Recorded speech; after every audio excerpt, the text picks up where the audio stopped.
one's for Sam. Can we introduce them first here? Oh, yeah. Everything's This go. is Ron. This is Kuja. Ron and Jeremy. Ron and Jeremy, yeah. From. This is Sam. This is Brent. Yeah, We're in a fucking band. Get over it. Okay? introduce us. Like, I know we're famous and everything, but like, just we're regular people. Right. You guys Yeah, are no, just have a also regular you're conversation. also secretly the demigods and masterminds behind. How do you say, is it Xanthochroid? Is that how it is? No, Yeah. it's just pronounced. It's actually a breakfast dish. Eggs anthrochroid. Ooh, sounds fancy. Like it's just eggs and salt. That's all. And goat's blood. It's French. It's equal parts eggs, equal parts eggs and salt. That sounds foul. Oh, Yeah, that's God. why it's a middle band. No, okay, Xanthochroid. That's it. Yeah. I knew it. I was joking. We would have them do a playthrough, but they're gonna do a cooking show for us. Oh yeah, they're gonna show us how to make how to make eggs and salt. Which is harder than it sounds. Well, okay, I obviously have to ask you guys about the up and coming album, just because it's highly anticipated. Earth and Accent, right? Yeah, of Earth. and Accent. Well, what's going on is that we don't have an album. We're just protected. Just Damn it. It's for all that the heroin money, right? Oh, right. Yeah, That's a yeah. common Okay. thing. we're just like, hey, lots of drugs. Yeah, but seriously, we're using all Apple Macintosh, iMac, PC computers. Using state-of-the-art recording gear that you guys haven't heard of, Oh, and it's going to be 3 hours long. oh, epic. Is there gonna be like an hour of like babbling brook and No, but there's going to be an hour of raw screaming emotion. It's going to be a single track. It's going to be the second disc, and it's just going to be me screaming as loud as I can for an hour until like I can't say anything anymore. Yeah. And we got Rick Rubin produce the whole album, Awesome. so it's gonna be there's not gonna be any dynamic. Yeah, 50 Cent got it. Yeah, I was wondering what Rick was up to lately. Yeah, 50 Cent and Bjork and Miley Cyrus are all on the album. Damn. We will answer you. We're just retarded. Okay. Yeah, so pretty much started like pre-production on the album like a year ago, and then we finished. Well, I pretty much finished writing it in like over the summer, and then yeah, it's been tough to get a workflow going as far as finishing it because We've just all been yeah, we've been extremely busy. Matt got a new job with composing for the company called Hex Audio. Huh. And yeah, we've had to change the living situations a few times, and then so yeah, it's coming. It'll be out this year, but Awesome. yeah, the workflow has been tough. But yeah. I said 3 hours, but like it's not gonna be 3 hours, but it is really long. We're looking at, like Yeah, it's so gonna far. be a double album. so double album. Awesome. Yeah. Very awesome. And so Like, Sam, I think part of it is that when we were doing Blessed Key, we just weren't responsible adults yet, I don't think. So we literally just spent like all of our time working on music, so we just got it done. right, And now we can't really do that anymore. right. So it's Real life. coming. It just has to happen on like a regular. Yeah. No, that's So last year when we said it was going to be out by 2014, we just had no idea that we weren't going to be. totally. Yeah. I mean, it's one of those things though that you want to take your time in the end. Like, I don't know. Yeah. It'll Personally, I think it's a lot better than this, but I'll let people be the judgment of that. Yeah. Yeah, it's a fictional world called Etymos, and the story centers around two brothers, Tanos and Ereptor, and they are sons of Xanthos, who was known in the past as Xanthochroid, who was like the ruler of the northern realm called Septentria, and so he ruled the whole world, and he kind of abdicated and is living in something of exile, and his sons are finding out who they are, and it's all about the conflict between the brothers because one of them carries Xanthos, which makes him immortal, and the other person is just a mortal human. And so it's kind of like a clash between them, and Ereptor is kind of the one who wishes he had the power. He wants the power that his father once had, and Tanos is more mellow. He's from Portland. Yeah. He's from the Northwest. Drinks macchiatos. Oh, sorry, I didn't have my mic. You need us to explain that again? Huh? You need us to explain that you didn't have the mic. Yeah. No, I heard him fine. Yeah, I mean. Okay. Man, this thing is... Mike will Yeah, it's help pretty for sure. powerful. It's wireless. Damn it. Those bastards. That was so perfect. You realize I was perfectly executed. I thought it was plugged in. I just did. Okay. Also, I don't think our fans are really gonna like this. Can we switch the? Yeah, like our screen is really screen small. is a little small. They see mostly you guys. We base a lot of our It's really a a lot of our self-promotional fan thing base for by us. how we look and the quality of our voice and everything, and they're just gonna be seeing a big screen of you guys. Oh, hold on. We'll come back on track. He needs to shit. We got up really late. uh, Kind of scared now. Uh-oh. what's happening? Uh-oh. Uh-oh. You got it on me. Dude, I was gonna go talk to Bates Is today. that a Now you morph? Is that a got pistol? what looks like jizz on my... Wow. Like that. What do you? Do you mind if we shit? Like, you can keep asking us questions. All right, Me. You. Me. So Jeremy. yeah, all right, Yeah. Jeremy. Oh my god. All right, no, this is great. I love it. All right. Jeremy, aka Brent. So I was listening to your solo project. not too Oh, long ago. Mooseheart? Yeah, Mooseheart. And initially, I just wanted to ask where you got that name from. God bless. Oh, thee, he was Mooseheart. actually there for that. Really? We went to go see... Huh? Were you gonna elaborate on that question? No. That was the Oh, full okay. question. I think I'm just hearing myself echo in the background. Yeah. Anyway, yeah, we went to go see like a local band that were just like friends of ours. It was just like this weird fucking venue that was just like, it was like this place called the Moose Lodge, which I later found out as part of this greater cult called Mooseheart. Huh. And there's just creepy ass fucking painting on the wall. This kid just like Watch your mouth. Sorry, Dad. This kid just like praying on his bedside, and it just says "God bless me, Mooseheart" on it. I'm like, Jesus Christ, it's fucking terrifying. And I was like trying to think of a band name. It sounds like that's your band name. You're just Like, right there. fuck it. So then we just kind of ran with it. There's no cool song behind it. It's just this. It is a cool story because we were I mean, seeing this band called Anna Keffer. Oh yeah, that band is great. They don't exist anymore, but they're like really amazing. It never. dun dun dun. God, you look horrified. Made another band. Anyway. Oh, okay. All right, next question. All right, next question. Oh, okay, I know what I wanted to ask. Oh, now it's like all of it. I'm sorry, what? Okay, whose genius idea was that Dimmu Borgir April Fool's joke thing? That fooled me. You are a crafty one. Wait, what happened? It was Explain. was- Garrett doesn't know, so explain to him what you guys. Oh, okay. So, yeah, I mean, we do a lot of videos that are just humorous and whatever. So, I really wanted to do an April Fool's prank, but it was like 2 days before April 1st. And I just got the idea because Dimmu Borgir hasn't released an album since 2010.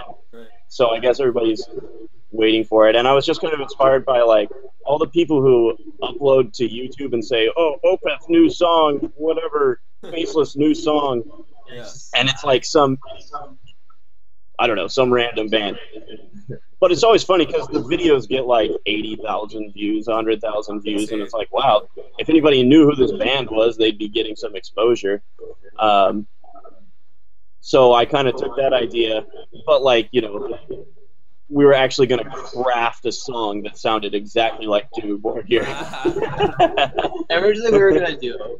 Like, no, we were gonna like make like an actual return to death metal. Yeah, Opeth we were gonna song. try to do Opeth, like, oh, this is what they wanted to do for the new album, but instead they did some prog shit. Did people buy it? Oh, wait, that was too hard because the vocals would have given it away. Right. But like, I can do a pretty good Shagrath, and we had our friend Andrew from Empyrean Throne do some of the talking parts, and the whole idea was that it would be Dimmu Borgir featuring Matthew Earl as the new Vortex, because you know I don't know if you're familiar with Dimmu Borgir, but they kicked out their bassist Vortex a long time ago, and he was a lot of the reason that the band got popular with his vocals and everything.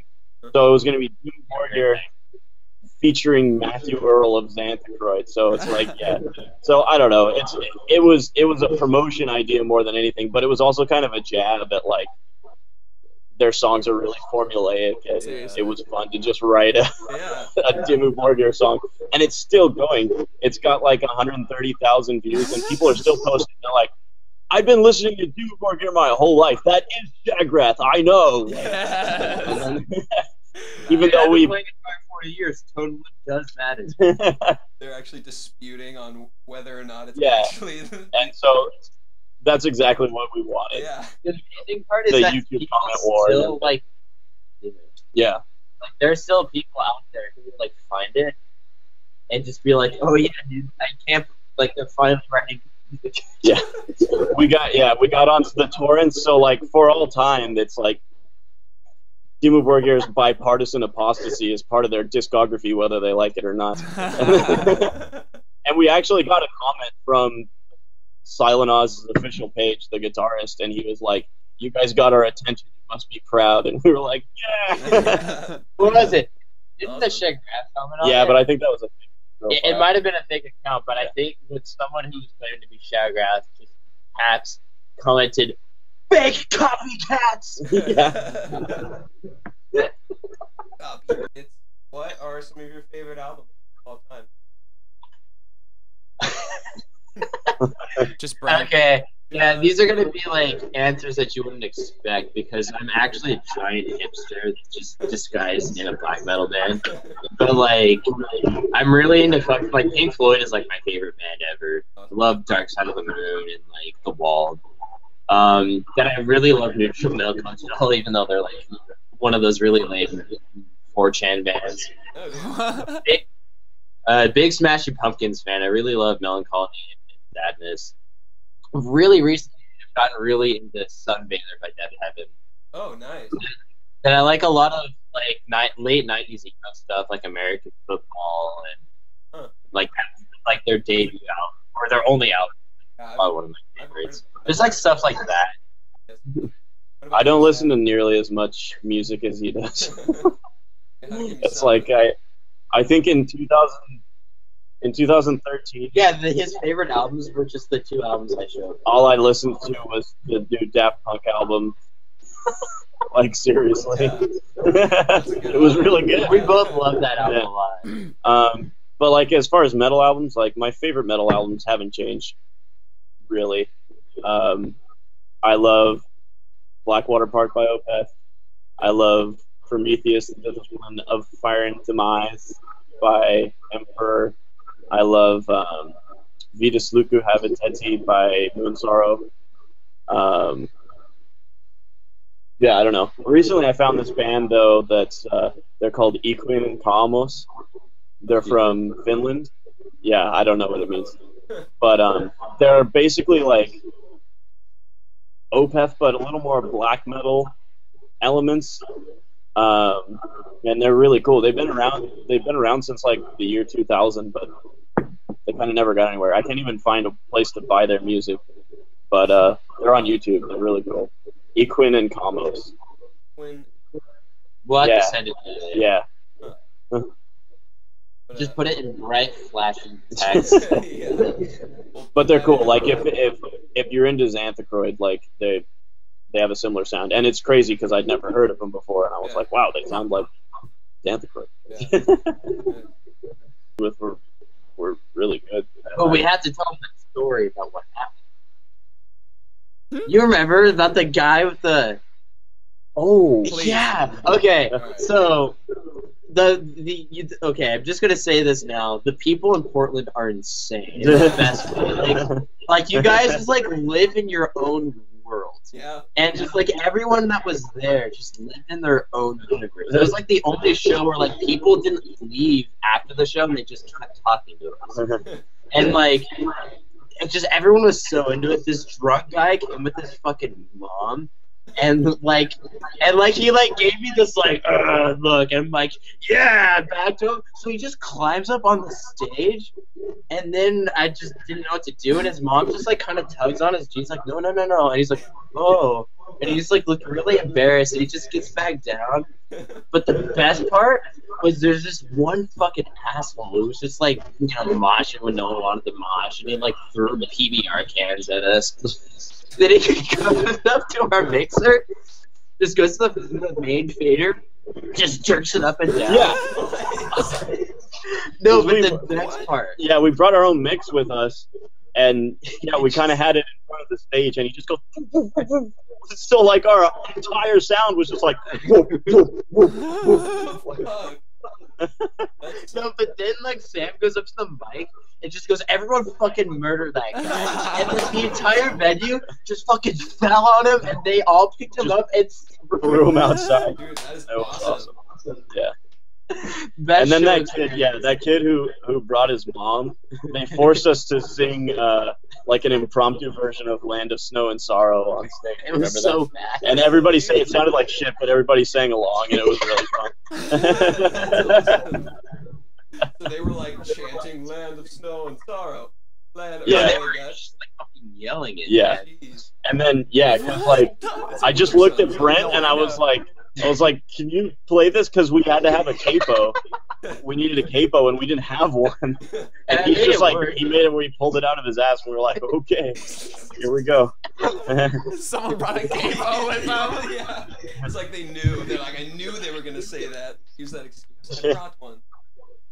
Yeah, but Yeah. that was pretty awesome. That's awesome. Oh, it was coming back. When we were coming back through Weed, we had an RV, and we were trying to find a place to stay. Just park our RV, and we saw all these signs for a lake. It was Lake Shastina, and we were like, oh, that sounds awesome. And we came in at night. It was like really hard to find. And There's no lake. yeah, we came in at night, and we couldn't see anything. We're like, okay. So we're expecting to like wake up on the shores of like this lake. And then And like we woke up, and it was just like a barren wasteland. There was no lake. We had to walk like a mile and a half, and there was like a puddle of mud. Actually, there's this picture of me walking through the dry lake bed, and just all the mud is like cracked, and there's just no lake at all. It was really funny. But yeah. Yeah, the tour was really fun in general, but like, yeah, we wouldn't do it again that way just because, We wasted a lot. yeah, it wasn't affordable. I mean, we broke even on like tour expenses, on gas and everything, and we sold enough merch, but basically our RV rental was out of pocket, so we were out. No, it was like 20. We were out like $2,400, and it's like it wasn't a bad investment as far as our band money goes, but it's like you can't keep doing that, and like we didn't take any bands with us, and bands kept asking us, just like, oh, take us with you, and we were like, well, why? Like we need to be on tour with a bigger band so we get their fan base. Like we didn't have enough of a following at least then to have like to support other bands, and like, yeah, but we decided to do it on our own just because the logistics were much easier, and it was cool because every town we went to, we played with local bands from that town, and that was kind of our plan, and you know, everything went generally smoothly. It just it didn't work out financially, and there's probably things we could tweak to make that work, but Was that your first? Yeah. Run? yeah, that was our first like touring experience. So we learned a lot. Yeah. Like a lot of the shows fell through while we were booking them. Yeah. So we had some days off, but it was all good. Yeah. I didn't think. Why are you wearing shorts for this interview? Because I I didn't- have I don't- really nice thighs. Look, see, I just Want didn't think it was. hair thighs. put on I just my didn't think it was going to be that kind of. best hipster- He showered for this I episode. showered. I did. How could you tell? Because you didn't smell? Oh yeah. Yeah, I'm not a huge on showering. Not really. Thing. It's just that's character features. Yeah, exactly. It does add character. Like people can smell your personality. What? All right, sorry. Oh my god. You have a really damp, smelly person. Yeah, Yeah. really damp, I don't know. dank personality. Oh, hey, he's got a show tonight with God Bless Thee Moonsart, and I'm playing keyboards. Oh yeah. So if you're in Portland, just grab a plane ticket. Just go to the airport now. Get your Right, ticket. yeah. Just Are hurry. people watching this live? People aren't watching this, right? You No. record it and then post it later. Yeah. There's no fucking point, Sam. It'll I come didn't- out in like 6 months. I don't appreciate profanity, and I don't appreciate I shorts. fucking hate it when people swear. Sorry. Yeah, let's leave it all going. Yeah, change. I'll change for it. Oh, sweat. Thank you. Oh, dude. Nice. Now this is what I signed up for. Yeah. What you don't know is we run a live webcam from this room as well. Okay, so what do you guys want to see? What? What do you want to see from me? What do we want to see? I want to see Nipples. No, before we go full nip, I want to see. Can you do a handstand? Can you? I can. Oh, Alright, dude. let's see it, Sam. Don't break anything. Your amp's on. Alright, that's gonna make it edgy though. All right. Oh shit. Oh. That was such a fail answer. That was legit. Oh yeah. Really the worst. Okay. Also, this footage is still just sitting on your camera. Yeah, we have like special tour footage where we took our Land of Snow and Sorrow cover, Oh yeah, I wonder where that is. and instead of in the original key, we did it in a major key. So we turned it into this like really weird, happy sounding song, and I think we changed the lyrics too. Yeah, But so our fans can look forward to that. Awesome. You know. I hope I still have it. Yeah, we gotta find that somehow. Land of But it's- snow and joy. Yeah, exactly. It was like the land Yeah. of sun and happiness. Yeah. Just take his word for it. Yeah. All But right. that is a lot of what we do with the composition on Xanthochroid is use themes to represent different parts of the story, and so themes come back in different songs, in different, Alright. arranged differently or played on different instrument and everything. And yeah, that's what I think a lot of our fans like to listen for is all the themes that you can hear. But it was funny when reviewers would be really confused by it and be like, "Oh yeah, I guess they just ran out of ideas and they used the same." That was really funny. They just use like the same melody. Like I was talking to my friend, like it's pretty much the same melody on the last song. What a cop out. Yeah. Yeah, it's like that was just from laziness. Yeah. I was, well, let's just do the same melody. Fuck it. Yeah, it's like Sam's really influenced by Bill Glass. So you just wanna... All right, listen. We need to is there anything we can do an expose on right now? Because I feel like we need to follow up the numbers one, Oh yeah, you're and right. so that way we can be famous too. Yeah, that's true. All right, can you guys call out anybody? Anybody, the bigger the person you can call out, the better. And the more like emotional you can be with your call out, the better. Oh. Well, okay. You go first, and I'll go. All right. I'm gonna call out Barack Obama. Oh. All right, Obama. What do you have to say, Obama? Is that it? Listen, Barack Hussein Obama. Hussein, he's president anyway. Oh. Not my president. And I think you can take your Obamacare and shove it. So Well put. That is a well put call out. Alright, I got one too. That's This one might for not me. be one you're expecting, Alright. but I'm calling out my dad because he doesn't really. What the fuck? Go again. I'm just calling out my dad. He just doesn't love me. God damn it. And this is how you're gonna get his love right now? No. This is how I'm gonna let him know that I really fucking hate him. Oh, Alright, hey. No, but me and my dad are fucking. Yeah, he's My dad is like, like this room, man. he's the dopest. Yeah, he likes dopest. Yeah. It's his basement. Yeah, Oh yeah, but I did. Yeah, I watched that whole numbers podcast. And I thought it was really interesting. And yeah, we made a post about it on the Xanthochroid page and everything. Oh, awesome. What's Yeah. your guys' take on that? I mean, okay, so we. Well, I thought you could have done it a little bit. No, I'm just kidding. I thought I'm just being an asshole. Yeah, I think. Well, we got sort of.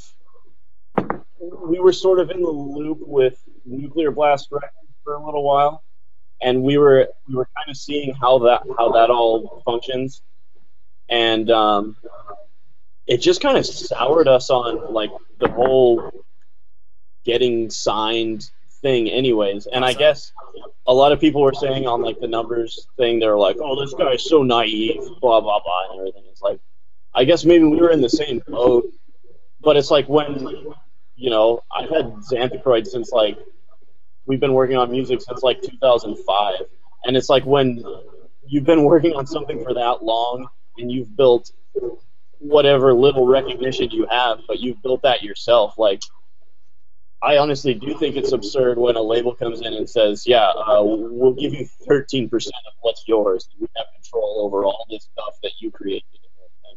So I think that's totally insane. And just our experience with Nuclear Blast, like, we were working with somebody. Yeah, they weren't trying to sign us. They weren't trying to sign us, but we were working with somebody who, like, didn't even have, like, permission from the label to do what they were doing. But they kept telling us, like, "Oh, yeah, you're going to be on the Nuclear Blast page." And, we had an interview and everything on there. And we were like, "Oh, cool, that'll be really awesome." And we were asking us, like, "So, like, what's the deal with all the bands that you're signing?" Like, because they've been signing these weird, like, psychedelic rock bands, like 70s throwback bands. And we were like, "What's the deal with that?" And the girl was like, "Oh, yeah, you guys should totally submit your music." And we were like, "Well, we're right here, right now. We're going to do a video on the Nuclear Blast page." Like, we were just kind of working with somebody who, like, was working for Nuclear Blast, yet had no idea what they were doing. But we just kind of saw how they dealt with all the new signings of the new bands that they signed. And it's like, especially nowadays, the promotion is almost nothing.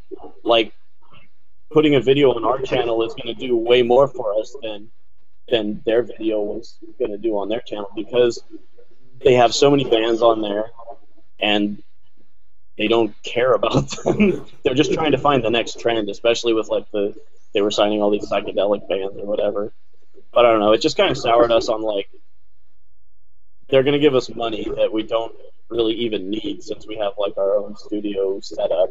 We have our like modest home studio, and we get And then I production. work at a studio now. So. Yeah, and we were just like, what's the point? Like, maybe they'll get us on a nice tour package or something. I just think that the guy from Numbers is totally right in turning it down, because it's not worth it to give up your creation and your creative control. And even if that was negotiable, I just can't imagine, like, all these bands that say, like, even Korn is like, "Oh yeah, we've never seen a cent from record sales," and for us, like, that's actually what's keeping us going. Like, we get orders from all around the world, like, still on a weekly basis, and like, I wouldn't give that up just from a business standpoint. Like, that doesn't make sense. Why would I give up our revenue stream for some imagined promotion from a supposedly huge label that doesn't even matter these days? Yeah, you still have to be really savvy and clever because you can do the same thing as a lot of bands and just be like, why am I getting no likes? Why am I getting no attention? And you're putting up videos and you're putting up all these things. But yeah, you still have to approach it really cleverly. But I don't think a label's not even going to help you do that. They're going to be like, oh, you can't post this video to your YouTube. Like it's not the right quality, or it's just, I don't know. Yeah. Just stay independent. Yeah. I mean, so can you guys send me a VHS of this interview? We're gonna pack up a carrier with a few Nice. tapes. Yeah, where can we find you guys or like your stuff? Well, yeah, so we've got a new folk cover coming within the next month or so. Got a new slap guitar video. Are you working on anything? The new Mooseheart album is going to be out by this summer. Okay, sweet. And yeah, hopefully the new album will be about then too. And yeah, that was really. All right, well, thanks for coming on. Thank you guys. Oh yeah, man, it's a lot of fun. Sorry if we derailed your interview. No, All right, take care, you guys. all right. Yeah. Easy. Peace. Bye.